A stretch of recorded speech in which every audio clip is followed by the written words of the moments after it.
తెలంగాణ రైతాంగాన్ని యూరియా కష్టాలు వెంటాడుతున్నాయి. కొన్ని చోట్ల యూరియా కోసం చెప్పులను పెట్టి క్యూ లైన్లో రైతులు నిలబడుతుంటే మరికొన్ని చోట్ల కూలీలను డబ్బులిచ్చి మరీ యూరియా కోసం క్యూ లైన్లలో పెట్టే పరిస్థితి వచ్చింది. దాదాపు మొత్తం 9,80,000 మెట్రిక్ టన్నులు 9.80 లక్షల మెట్రిక్ టన్నుల యూరియా అనేది నెలవారీ ప్రణాళికల రూపంలో కేంద్రం నుంచి కోరింది రాష్ట్ర ప్రభుత్వం, పంపిణీ కావాల్సింది. అయితే ఏప్రిల్ నుంచి జూన్ వరకు జూలై వరకు కూడా దాదాపు 3 లక్షల మెట్రిక్ టన్నుల వరకే వచ్చినట్లు తెలుస్తుంది. దీంతో ఇంకా 2 లక్షల మెట్రిక్ టన్నుల వరకు లోటుగా అనిపిస్తుంది. దీంతో యూరియా కోసం రైతులు నానా కష్టాలు పడుతున్నారు, చాలా ఇబ్బందులు పడుతున్నారు. వర్షాలు కురుస్తున్నాయి, యూరియా అవసరం ఏర్పడింది. అయితే దానికోసం బ్లాక్ మార్కెట్లో యూరియా కొనుక్కోవాల్సిన పరిస్థితి రైతాంగానికి ఎదురైంది. దాదాపు చాలా రోజులుగా యూరియా విత్తనాలు లేదంటే ఎరువుల కోసం పెద్దగా కష్టాలు లేని పరిస్థితి రాష్ట్రంలో ఉండేది. అయితే ఇప్పుడు యూరియా కష్టాలు ఎందుకు వచ్చాయి? కేంద్ర ప్రభుత్వం అనుకున్న మేర సరఫరా చేయలేకపోయిందా, లేకుంటే రాష్ట్ర ప్రభుత్వం ముందస్తు ప్రణాళికలు వేయడంలో విఫలమైందా? అసలు ఏం జరిగింది? యూరియా కష్టాలు ఎందుకు వచ్చాయి? ముందుగా యూరియా కష్టాలకు సంబంధించి చర్చిద్దాం. మనతో పాటు డిబేట్లు జాయిన్ అవుతున్నారు కరీంనగర్ జిల్లా మాజీ DCCB chairman, DCMS chairman doctor Ellal Srikanth Reddy గారు ఉన్నారు. అదేవిధంగా కాంగ్రెస్ పార్టీ కిసాన్ సెల్ రాష్ట్ర అధ్యక్షుడు అన్వేష్ రెడ్డి గారు, ఆయన సీడ్స్ కార్పొరేషన్ చైర్మన్గా కూడా ఉన్నారు. అన్వేష్ రెడ్డి గారు కూడా మనకు లైవ్లో జాయిన్ అవుతున్నారు. బీజేపీ నుంచి ఆ పార్టీ సీనియర్ నేత ప్రకాష్ రెడ్డి గారు. అంతా రైతాంగ అంశాలపై, రైతాంగ సమస్యలపై పూర్తి అవగాహన ఉన్న వాళ్ళే ముగ్గురు కూడా 3 పార్టీలకు చెందిన వాళ్ళు. ముగ్గురితో మనం మాట్లాడే ముందు ఈ మాటల యుద్ధం అనేది జరుగుతుంది. అఫ్కోర్స్ వ్యవసాయ శాఖ మంత్రి తుమ్మల నాగేశ్వరరావు కూడా యూరియా కష్టాలు ఉన్నాయి, యూరియా ఇబ్బందులు ఉన్నాయని చెప్తున్నారు. కేటీఆర్ అయితే గతంలో ఎప్పుడు లేని కష్టాలు ఇప్పుడు ఎందుకు వచ్చాయని ప్రశ్నిస్తున్నారు. ముందు కేటీఆర్ ఏమన్నారు ఒకసారి చూద్దాం. పెద్ద మనిషి కలిసి నాకు రైతు బాగా ముఖం అంతా సీరియస్గా ఉండే, ఏం తాత మంచిగా లేవు, ఏం సంగతి సీరియస్గా ఉన్నావు అని నేను అడిగిన. ఏం చేస్తాం కొడుక, పాలిచ్చే బర్రెన ఇంత పక్కకు పెట్టినాం, తన్నే దున్నపోతుంది తెచ్చుకున్నాం, ఏం చేయమంటావు? గిట్లా అయిపోయింది మా పరిస్థితి. నీళ్లు లేవు, వాగులకు పోతే నీళ్లు లేవు, కరెంట్ వస్తలేదు, టైంకి ఎరువులు దొరకాయి, మళ్ళా చెప్పులు విత్తనాలు. వీడు నిజంగానే ముందే చెప్పిండు, వీడు ఆనాటి రోజులు తెస్తా అన్నాడు, నిజంగానే తెచ్చి వచ్చిండు ఆనాటి రోజులు. మళ్ళా లైన్లో మొత్తం ఏడబోతాడ చెప్పులు, ఏడబోతాడ ఇబ్బందులు, ఏడబోతాడ మళ్ళా గదే పాతలొల్లి, గదే కాంగ్రెస్, గదే దరిద్రం వచ్చింది. జల్దీ ఎంత జల్దీ వదిలించుకుంటే అంత మంచిది మనకు అని మాట్లాడుతూ ఉన్నాడు. రైట్. అంటే తుమ్మల నాగేశ్వరరావు రాష్ట్ర వ్యవసాయ శాఖ మంత్రి, ఆయన కూడా యూరియా కష్టాలపై రియాక్ట్ అయ్యారు. ఆయన ఏమన్నారు ఒకసారి చూద్దాం. యూరియాకి సంబంధించి కేంద్ర ప్రభుత్వాన్ని మేము పదే ప్రతి నెల మార్చి నుంచి ప్రతి 15 రోజులకు ఒకసారి కేంద్ర మంత్రిని నేను కానీ, గౌరవ ముఖ్యమంత్రి గారు కానీ, secretary agriculture, director agriculture, joint secretary ప్రతి వారానికి ఢిల్లీ పోయి వాళ్ళని సంప్రదిస్తున్నాం, ఇస్తామని చెప్తున్నారు. కానీ మెటీరియలైజ్ అవ్వట్లేదు. కేంద్రం ఏ నెల కానేలే ప్లాన్ ఇచ్చి సప్లై చేస్తుంటుంది. వాళ్ళు పంపించింది 9.8 lakh మెట్రిక్ టన్స్, అంటే అది కూడా 72% లోటు ఉంది. ఈ రకంగా అనేక సందర్భాల్లో వాళ్ళు సప్లై చేసింది, వాళ్ళు మాట ఇచ్చింది, దానికి కొంత రైట్. మొత్తానికి తుమ్మల నాగేశ్వరరావు కేటీఆర్ చెప్పిన దాన్ని బట్టి రాష్ట్ర ప్రభుత్వం విఫలమైందని చెప్తున్నారు. రాష్ట్ర ప్రభుత్వం యూరియా పంపిణీలో కానీ, విత్తనాల పంపిణీ, కరెంటు, వాటర్, అఫ్కోర్స్ అన్నింటిలో కూడా విఫలమైందనేది కేటీఆర్ వాదన. తుమ్మల నాగేశ్వరరావు రాష్ట్ర వ్యవసాయ శాఖ మంత్రి మాత్రం ఇది కేంద్ర ప్రభుత్వ వైఫల్యం, కేంద్రాన్ని రెగ్యులర్గా లేఖలు రాస్తున్నాం, కలుస్తున్నాం, అయినా వాళ్ళు ఇవ్వట్లేదు అంటున్నారు. ముందు దీనిపై ప్రకాష్ రెడ్డి గారితో మాట్లాడదాం. ప్రకాష్ రెడ్డి గారు, రాష్ట్రంలో యూరియా కొరత చాలా పెద్ద ఎత్తున కనిపిస్తుంది. రైతులు క్యూ లైన్లలో చెప్పులను పెట్టి నిలబడాల్సిన పరిస్థితి మనం చూస్తున్నాం విజువల్స్లో కూడా. ఇంకొన్ని చోట్ల పాపం వాళ్ళు పొలానికి కూలీకి వచ్చే వాళ్ళని కూడా క్యూ లైన్లలో నిలబెడుతున్నారు, అంటే కూలీ డబ్బులు ఇచ్చి మరీ క్యూ లైన్లలో పెడుతున్నారు. ఇంకా అది పక్కన పెడితే యూరియా ప్రభుత్వ పరంగా అందుబాటులో లేదు కాబట్టి బ్లాక్ మార్కెట్లో యథేచ్ఛగా బ్లాక్ మార్కెట్ అవుతుంది యూరియా. ఏంటి యూరియా కష్టాలు ఇంకెన్నాళ్ళు తెలంగాణ రైతులకు? కేంద్రం ఎందుకు ఈ విషయంలో కొంత సహకరించట్లేదు? మరి ముందు మిత్రులందరికీ నమస్కారం. విషయానికి వస్తే సార్, చాలా స్పష్టంగా ఒక విషయం నిన్న తుమ్మల నాగేశ్వరరావు ఒకటి మాట్లాడారు. ఒక 4 రోజుల కింద రాష్ట్ర ముఖ్యమంత్రి కూడా మాట్లాడిండు. అవును, రాష్ట్ర ముఖ్యమంత్రి మాట్లాడేటప్పుడు బ్లాక్ మార్కెట్ను ముక్కుపాదంతో అనసాల, బ్లాక్లో యూరియా పోవద్దు, బ్లాక్లో యూరియా పోతున్నది అనే ఇంచుమించుగా పరోక్షంగా పోతున్నది అనే విషయం చెప్పిండు. ఆ చెప్పే కంటే ఒక 4 రోజుల ముందు స్వయంగా ముఖ్యమంత్రి గారే కేంద్ర ఫర్టిలైజర్స్ అండ్ కెమికల్స్ వాళ్ళతో కలిశాడు కళ్యాణ్ గారు, వాళ్ళ ఫర్టిలైజర్ కెమికల్ మినిస్టర్తో కలిసి విషయం చెప్పినాడు. చెప్తున్నప్పుడు ఎవరెవరు ఉన్నారో కూడా తుమ్మల నాగేశ్వరరావుకు తెలిసి ఉండాలి. అక్కడ కూర్చున్న వాళ్ళు ఒక ముఖ్యమంత్రి లేడు, మిగతా వాళ్ళు కూడా ఉన్నారు నాయకులు. అదే నాయకుల పేరు తర్వాత చెప్తా, వీళ్ళు బయటకు వచ్చినప్పుడు చెప్తా, ఇష్యూ మాట్లాడినప్పుడు చెప్తా. కానీ ముఖ్యమంత్రి గారు బయటకు వచ్చిన తర్వాత 4 రోజుల తర్వాత తెలంగాణకు వచ్చిన తర్వాత చాలా స్పష్టంగా బ్లాక్ మార్కెట్ నుక్కుపాతం అంచాలి, రైతులందరికీ యూరియా ఇప్పియాలి అన్నాడు. దాని అర్థం ఏమవుతుందో మీరు ఒకసారి అర్థం చేసుకోండి. నిన్న తుమ్మల నాగేశ్వర గారు మాట్లాడిన దానికి అర్థం ఏముంటుందో అర్థం చేసుకోండి. ఒకవేళ ముఖ్యమంత్రి గారి దగ్గర పక్కన ఉన్నారు, ముఖ్యమంత్రి గారు నడ్డా గారితో మాట్లాడుతున్నప్పుడు, మరి ఆ విషయాలు తుమ్మల నాగేశ్వర గారికి సమాచారం ఉందా లేదా, తుమ్మల నాగేశ్వర గారితో ముఖ్యమంత్రికి సంబంధాలు ఉన్నాయా లేవా, ఇద్దరి మధ్యలో ఏమైనా ఆధిపత్య పోరాటం ఉందా, లేకపోతే ఇద్దరి మధ్యలో భాష ఏమైనా తేడా ఉందా, ఇద్దరి మధ్య సమాచారం ఏమైనా తేడా ఉందా నాకు తెలియదు. కాబట్టి ఉన్నదనే అనిపించేట్టుగా ఉంది. ఎందుకంటే రేవంత్ రెడ్డి గారు మాట్లాడింది యూరియా అందుబాటులో ఉన్నట్టుగానే మాట్లాడి బ్లాక్ మార్కెట్ అవుతుంది అన్నారు. తుమ్మల నాగేశ్వరరావు గారు యూరియా వస్తూనే లేదు అన్నాడు. ఈ రెండింటి మధ్యలో సమన్వయం చేసుకొని ముందు వాళ్ళు మాట్లాడితే మంచిది. అది ఎక్కడ ప్రాబ్లం ఎక్కడ ఉంది, అది బ్లాక్ మార్కెటింగ్ ప్రాబ్లం ఉందా, లేకపోతే అసలు కేంద్ర ప్రభుత్వం ఇస్తున్నటువంటి సరఫరా తగ్గిందా, లేకపోతే ఇప్పుడున్నటువంటి డిస్ట్రిబ్యూషన్ ఇక్కడ తెలంగాణ రాష్ట్రంలో సాధారణంగా మార్కెట్ కొంటుంది కళ్యాణ్ గారు, మార్కెట్ కొని కొంత 50% కోఆపరేటివ్ సహకార సంఘాలకు, 50% ప్రైవేట్ డీలర్లకు ఇస్తుంది. దాంట్లో కూడా కేంద్ర ప్రభుత్వం ఇస్తున్న దాంట్లో కూడా తెలంగాణలో రామగుండం ఫ్యాక్టరీకి సంబంధించిన సగం ఉత్పత్తి సగం తెలంగాణకి ఇస్తుంది, మిగతా సగాన్ని దక్షిణాది రాష్ట్రాలకు ఇస్తున్నారు.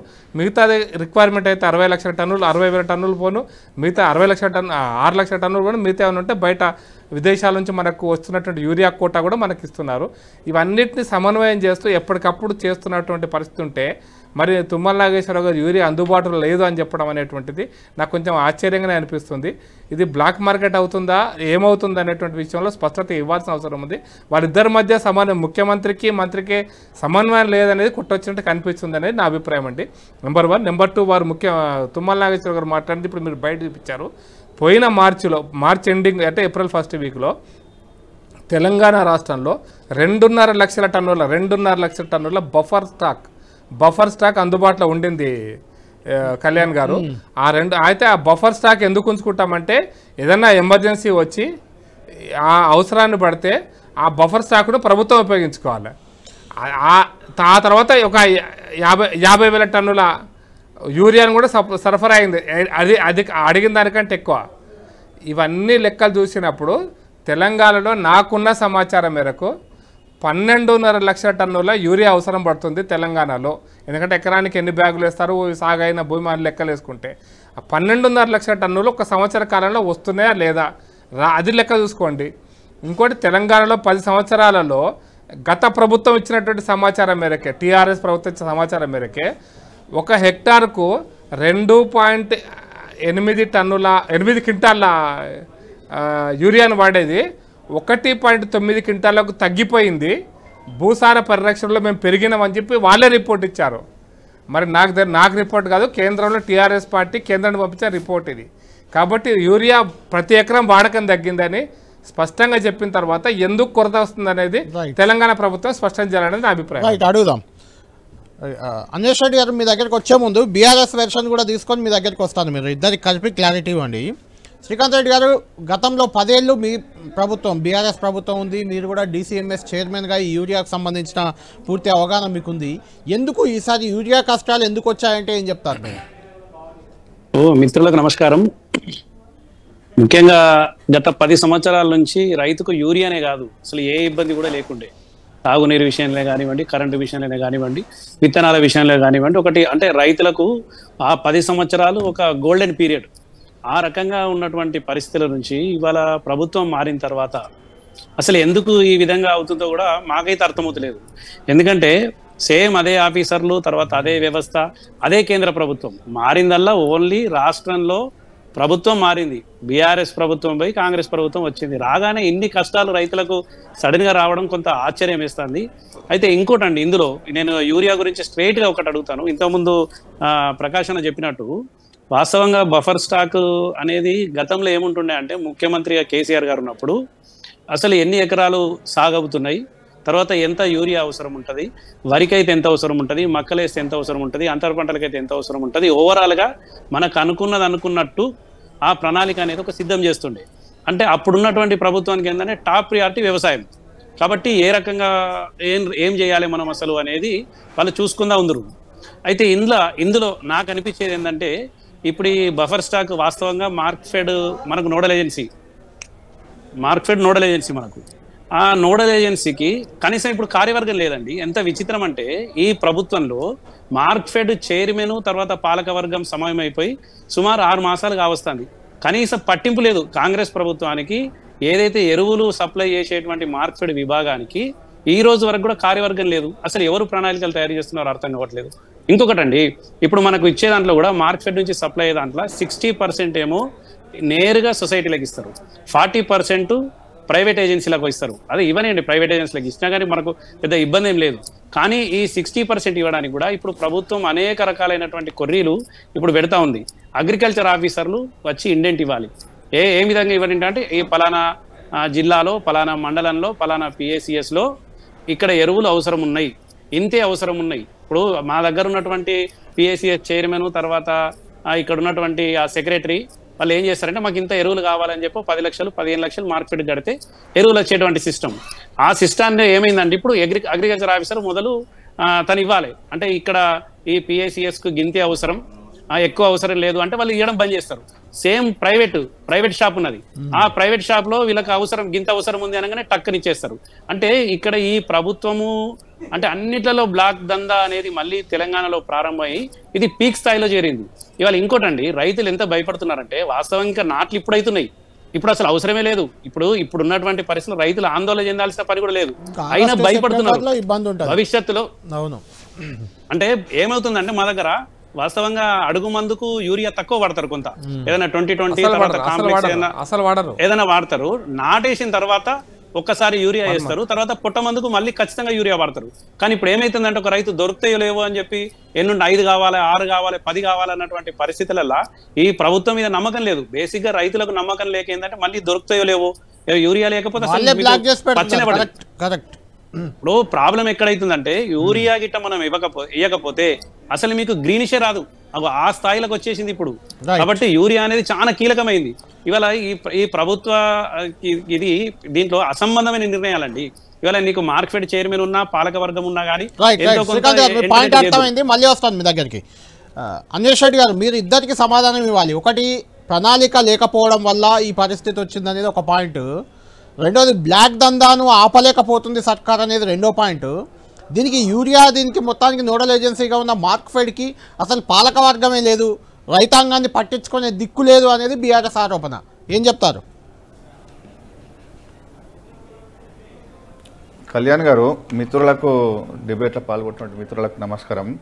అంటే ప్రకాష్ అన్న గారు మాట్లాడినప్పుడు కొంత నాకు ఆడియో ఇబ్బందితోటి తను ఏం మాట్లాడో నేను పూర్తిగా ఏం లేదు. కాకపోతే అనేది ఆధిపత్య పోరు మంత్రి గారికి కాదు, అది కాదు. ప్రకాష్ రెడ్డి గారు అడిగింది మెయిన్ పాయింట్. రాజకీయం పక్కన పెడదాం అన్వేష్ రెడ్డి గారు. మెయిన్ పాయింట్ ప్రకాష్ రెడ్డి గారు అంటుంది ఏంటంటే నేను అదే చెప్పలేదు కళ్యాణ్ గారిని అదే చెప్పబోతున్నా. ఆ నుంచి నేను కొంత విన్నా, అట్లే మిత్రుడు శ్రీకాంత్ కూడా మాట్లాడింది కూడా నేను విన్నా. అయితే ఇక్కడ ప్రణాళికలు లేవు, రైతులు భయపడుతుండ్రు, వ్యవసాయంలో ఎన్ని కష్టాలు వచ్చినాయి అనేది వీళ్ళు భూతార్థంలో పెట్టి చూపిస్తున్నట్టుగా మనం అనుకోవాలి. ఎందుకనంటే ఇవాళ మార్కెట్ పాలక వర్గం అనేది 2 months అయిపోయింది. సరే, పాలక వర్గం ఉన్నా లేకున్నా దానికి సంబంధించినటువంటి వ్యవసాయ శాఖ ఉంది, వ్యవసాయ మంత్రి ఉన్నాడు, దానికి సంబంధించినటువంటిది ఎక్కడ ఏ లోటు లేకుండా ప్రభుత్వం చర్యలు తీసుకుంటున్నా చేస్తుంది. ఇక్కడ విత్తనాల సమస్య అనేది ఎక్కడ కూడా వచ్చినటువంటి సందర్భమే లేదు, ఎక్కడ కూడా విత్తనాలు దొరుకుతలేవు అనేటువంటిది లేనే లేదు ఎక్కడ కూడా. సరే, ఇప్పుడు ఉన్నటువంటి యూరియాకు సంబంధించినటువంటి అంశం, పెద్దలు ప్రకాష్ రెడ్డి గారు చాలా అనుభవజ్ఞులు, నాకంటే బాగా అనుభవం ఉన్న వ్యక్తి, తను కూడా ఒకసారి ఆలోచన చేయాల. రాష్ట్ర ప్రభుత్వాలు తోటి ప్రతి సీజన్లో కేంద్ర ప్రభుత్వము ఖచ్చితంగా మీ దగ్గర ఎంత అవసరం ఉంటుంది, ఏముంటుంది అనేటువంటిది మొత్తం మనం ఇండెంట్ ఇచ్చిన తర్వాత మొత్తానికి ఒక 9.8 లక్షల మెట్రిక్ టన్నులు అవసరం పడతారనేటువంటి ఒకటి కేంద్ర ప్రభుత్వం ఒక క్లారిటీగా ఒక అంచనాకు వచ్చింది. వచ్చిన తర్వాత ఈ 9.8ని మనకు ప్రతి నెల ఎంత ఇవ్వాలనేటటువంటి ఒక ప్రణాళిక కూడా ప్రభుత్వం రూపకల్పన చేసింది. ఆ చేసిన ప్రకారం సప్లై వస్తే ఇవాళ రాష్ట్రంలో యూరియా అనేది రైతులకు ఇబ్బంది లేకుండా ఉండేటటువంటి పరిస్థితి ఇక్కడ ఉండేది. కానీ ఇక్కడ మీకు మొత్తానికే జూలై వరకు కూడా 4.23 లక్షల మెట్రిక్ టన్నులే ఇప్పుడు కేంద్ర ప్రభుత్వం సరఫరా చేసింది. లోటు 2.37 లక్షల మెట్రిక్ టన్నులు లోటు ఉన్నది. అంటే ఇక్కడ కేంద్ర ప్రభుత్వం అంచనాల ప్రకారం ప్రణాళిక ఏదైతే సరఫరా ప్రణాళిక ఉందో ఆ ప్రణాళిక ప్రకారము ఆ ప్రభుత్వం కేంద్ర ప్రభుత్వం ఒకవేళ సప్లై చేసి ఉంటే ఇవాళ ఈ పరిస్థితి వచ్చేది కాదు. ఇవాళ జనరల్గా ఒకసారి ఆలోచన చేయండి. ఇప్పుడు బఫర్ స్టాక్ కూడా ఇక్కడ 7 లక్షలు ఉండే స్టార్టింగ్లో, కానీ ఇవాళ మేము బఫర్ స్టాక్ను కూడా ఇచ్చుకుంటూ పోతున్న కొద్దీ లాస్ట్ 1.5కి వచ్చింది. అంటే ఇక్కడ 2 విషయాలండి. మిత్రుడు శ్రీకాంత్ చెప్పిండు వాస్తవం. ఎందుకు వాస్తవం అని అంటే ఈ యూరియా అయిన నుంచి కొంత సోషల్ మీడియాలో కావచ్చు, ప్రింట్ మీడియాలో కావచ్చు, ఎలక్ట్రానిక్ మీడియాలో కావచ్చు, యూరియా దొరుకుతలే అనేసరికి రైతులలో కూడా ఒక అభద్రతా భావం వచ్చేసి స్టాక్ పాయింట్ పెట్టుకునేటటువంటి పరిస్థితి ప్రతి దగ్గర ఇవాళ ఏ గ్రామానికి పోయినా ఏ సహకార సంఘాలకు పోయినా కానీ స్టాక్ పాయింట్ పెట్టుకుంటున్నటువంటి సందర్భం ఉంది. ఎందుకంటే మళ్ళీ దొరకదు అనేటువంటి దాంతో అదొక పరిస్థితి ఉంది. ఇక్కడ కేంద్ర ప్రభుత్వం రాష్ట్ర ప్రభుత్వం యూరియాను కేంద్ర ప్రభుత్వం ఇస్తేనే రాష్ట్ర ప్రభుత్వం రైతులకు అందించేటటువంటి పరిస్థితి ఇది ఎప్పటి నుంచో ఉన్నది. ఎందుకంటే రాష్ట్ర పరిధిలో అంశం కాదు. కానీ కేంద్ర ప్రభుత్వం ఏదైతే 9.8 అంచనా ఉందో ఆ అంచనా ప్రకారం ఏప్రిల్లో 1.72 ఉంటే 1.21 సప్లై చేయడము, మేలో 1.60 ఉంటే కేవలం 0.88 సప్లై చేయడము, జూన్లో 1.70 ఉంటే కేవలం 0.98. ఇట్లా దీంట్లో కొరత పెట్టడం వల్ల ఇవాళ రాష్ట్రానికి అందించాల్సినటువంటి యూరియా కేంద్ర ప్రభుత్వం అందించకపోవడంతో ఇక్కడ ఈ పరిస్థితి ఏర్పడ్డది. ఇప్పుడు కేటీఆర్ గారు మాట్లాడినా ఎవరు మాట్లాడినా ఎందుకు వచ్చింది అంటే ఇవాళ కేంద్ర ప్రభుత్వం అందించాలా ఆ అంచనా ప్రకారం పరిస్థితులు ఎవరు ఒప్పుకోకపోయినా ఇది వాస్తవము. ఈ యూరియా రాజకీయాలు పక్కన పెడదాం. కానీ ఒక్క నిమిషం మళ్ళీ వస్తాను మీ దగ్గరికి. ప్రకాష్ రెడ్డి గారు, మీరు యూరియాను సరైన రీతిలో అడిగిన రకంగా రాష్ట్ర ప్రభుత్వం అడిగిన విధంగా సప్లై చేయకపోవడమే ఈ కష్టాలకు కారణం అనేది అన్వేష్ రెడ్డి గారు చెప్తున్న పాయింట్ ఒకటి. రెండోది, మీరు అన్నట్టు రామగుండం ఫర్టిలైజర్ కార్పొరేషన్లో కూడా ఈసారి గత ఏడాది 60,000 మెట్రిక్ టన్నులు ఇస్తే ఈసారి అది 30,000కే కుదించారు. అక్కడ ఉత్పత్తి తగ్గిందా లేదంటే తెలంగాణ కేటాయింపు తగ్గిందా తెలియదు, కానీ 30,000 మెట్రిక్ టన్నులే ఇస్తున్నారు ఈ ఏడాదికి. అది కూడా ఒక కారణం. అంటే అఫ్కోర్స్ అక్కడ 30,000 మెట్రిక్ టన్నులే, అది కూడా ఒక రీజన్ అవుతుంది ఉత్తర తెలంగాణలో. నేను కళ్యాణ్ నేను ఒకటి క్లారిటీ ఇస్తాను ముందు. మనకు తెలంగాణకు అవసరం అనేది 9.8 కాదు 12.5 లక్షల టన్నుల యూరియా అవసరం పడుతుంది. అయితే ఈసారి వచ్చిన చిన్న సమస్య ఏంటంటే సాధారణంగా మనకు జూలై ఫస్ట్ వీక్లో మనకు విత్తనాలేసుడు వర్షాలు కొంచెం స్పీడ్గా అవ్వడం అవుతుంది. సో దాంతో ఆగస్టు చివరి వారంలో మధ్య 15 ఆగస్టు నుంచి 30 ఆగస్టు ఈ టైంలో యూరియా అవసరం ఎక్కువ పడుతుంది. అయితే ఈసారి జూన్ ఫస్ట్ వీక్లోనే లేదా మే లాస్ట్ వీక్లోనే పత్తి గింజలు పెట్టిండ్రు. సుమారుగా 50 లక్షల ఎకరాలు పత్తి గింజలు పెట్టింటారు అనుకుంటాం ఇప్పటి వరకు. సో వాళ్ళకి ఇప్పుడు వర్షాలు పడ్డాయి కాబట్టి యూరియా అవసరం పడుతుంది. ఇదే డౌట్ ఏం లేదు. ఈ స్పీడ్ అంటే ఒక 15 రోజులు మనం ముందున్నాం. ఈసారి వర్షాలు అనుకోండి, మిగతా కారణాలు అనుకోండి. కాబట్టి మనం ఆ బఫర్ స్టాక్ అయితే నేను చెప్పానో ఆ బఫర్ స్టాక్లోంచి ప్రభుత్వం ఉపయోగించుకునే అవకాశం ఉంది, ఉపయోగించుకోవాలి. బ్లాక్ మార్కెట్ చేయొద్దు. బ్లాక్ మార్కెట్ చేసే వాళ్ళని అరికట్టాలి.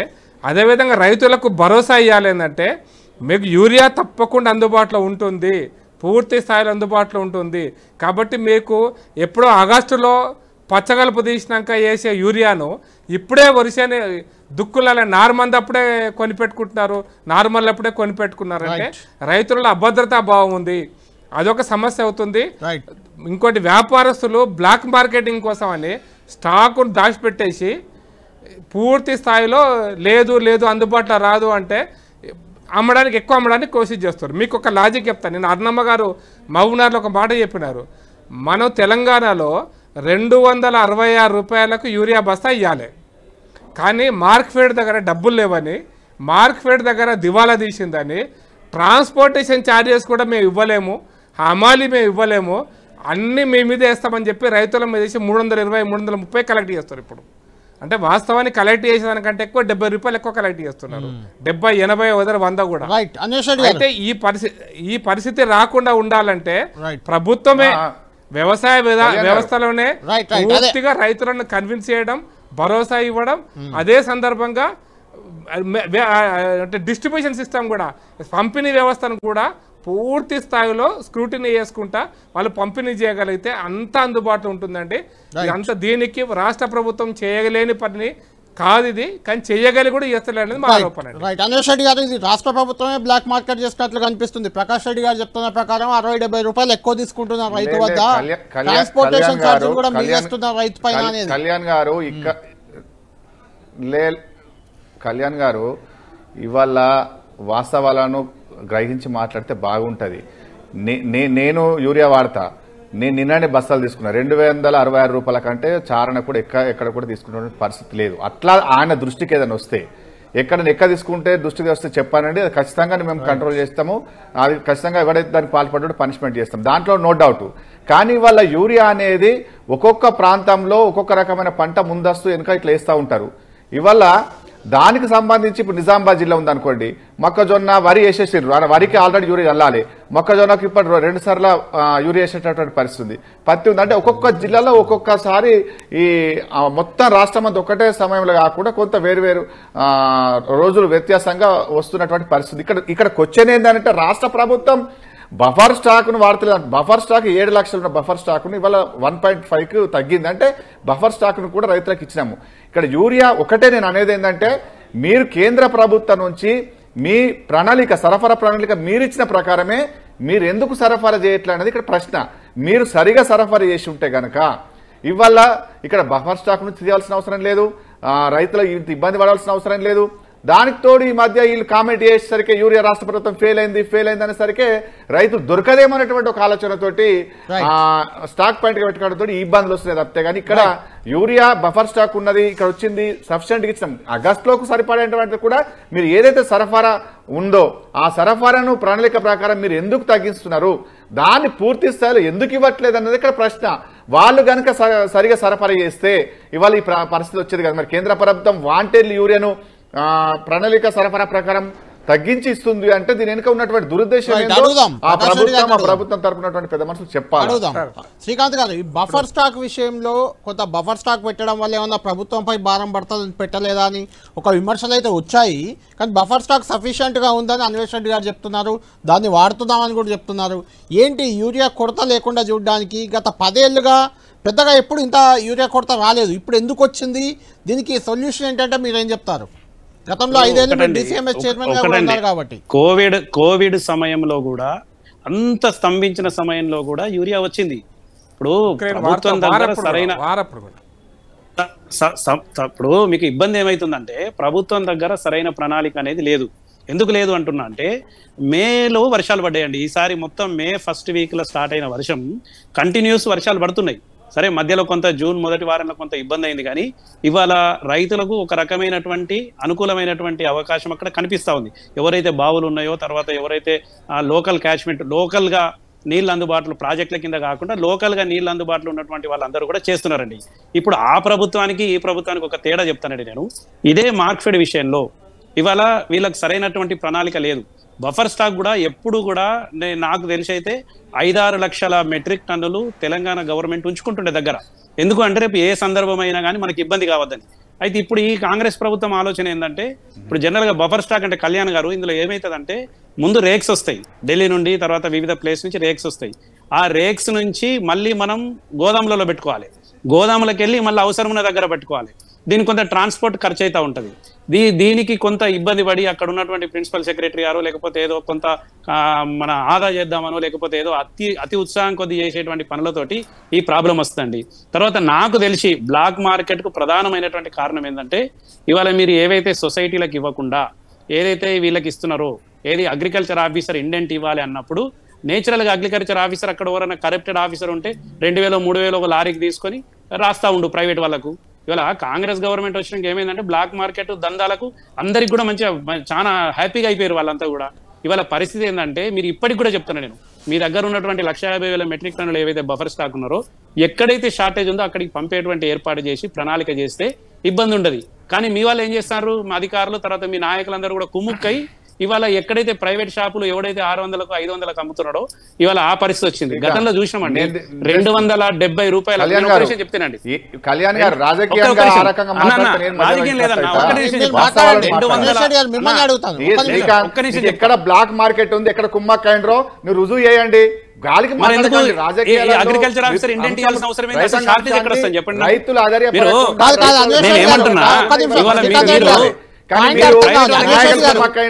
ఇది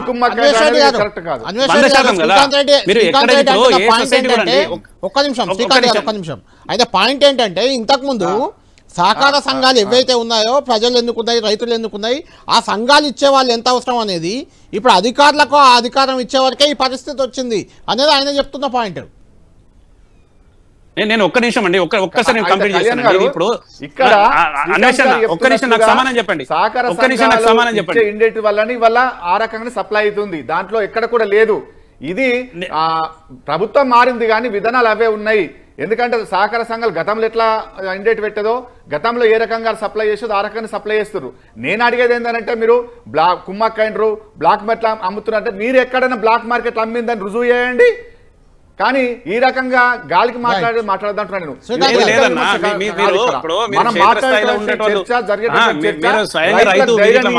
కానీ నాయకులు కుమ్మక్కైండ్రు ఇది అంటే మీరు అలానే కుమ్మక్కై చేశారు. అనేది ఒకటేనండి. ఇవాళ మీరు మాట్లాడండి. ఇవాళ కేంద్ర ప్రభుత్వం ఇప్పుడు 7 లక్షల బఫర్ స్టాక్ ను మేము సప్లై చేస్తే 1.5కి వచ్చింది.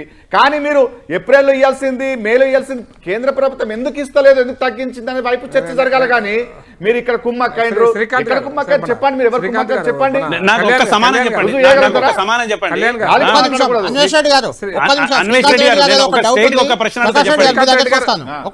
శ్రీకాంత్ రెడ్డి గారు మాట్లాడే ముందు ఒక పాయింట్ చెప్తాను. చెప్పండి. శ్రీకాంత్ రెడ్డి గారు చెప్పింది కరెక్ట్. వాస్తవం ఏంటంటే బఫర్ స్టాకును ఎప్పుడైనా కూడా ప్రభుత్వం ఇటువంటి షార్టేజ్ ట్రాన్స్పోర్ట్ ప్రాబ్లం వచ్చినప్పుడు వాడుకొని అందుబాటులో వచ్చిందంటే మీరు ఇవ్వలేరు కాబట్టి బఫర్ స్టాక్ ని వాడినాం కదా. ఈ లాజిక్ కూడా అర్థం కాకపోతే ఎట్లా ప్రకాష్ అన్న, మీరు ఇవ్వలేరు కాబట్టి బఫర్ స్టాక్ వాడినాము కదా. ఇక్కడ క్లారిటీ కనబడుతుంది కదా. సప్లై తగ్గించారు కాబట్టి అది వాడినాము. అర్థం చేసుకోలేదు. మొత్తం తెలంగాణలో 12 లక్షల టన్నులు అవసరం. ఇవాళ 5 లక్షల టన్నులు కాదు. నువ్వు ఎందుకు తగ్గించావు చెప్పు. ఎందుకు మీ 12 లక్షల అవసరం ఉంటది. మీ ప్రణాళిక ప్రకారము, సరఫరా ప్రణాళిక ప్రకారము మీరు ఎందుకు తగ్గించి చెప్పండి. మీరు ఇంత అవసరం ఉంటుంది, అందరికి తెలుసు. సరైన రీతిలో కళ్యాణ్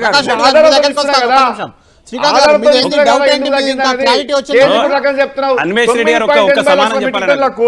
4.23 లక్షల మీటర్లు సఫా చేసింది వాస్తవం కాదా? ఇందులో ఏమైనా వ్యత్యాసం ఉందా, ఇందులో తేడా ఉందా చెప్పండి. ఇది మాట్లాడాలి కానీ 12 లక్షలు అవసరం ఉంటుంది, ఎంత అవసరం ఉన్నది అని శ్రీకాంత్ రెడ్డి గారు, థ్యాంక్ యూ ప్రకాష్ రెడ్డి గారు, థ్యాంక్ యూ ప్రకాష్ రెడ్డి గారు.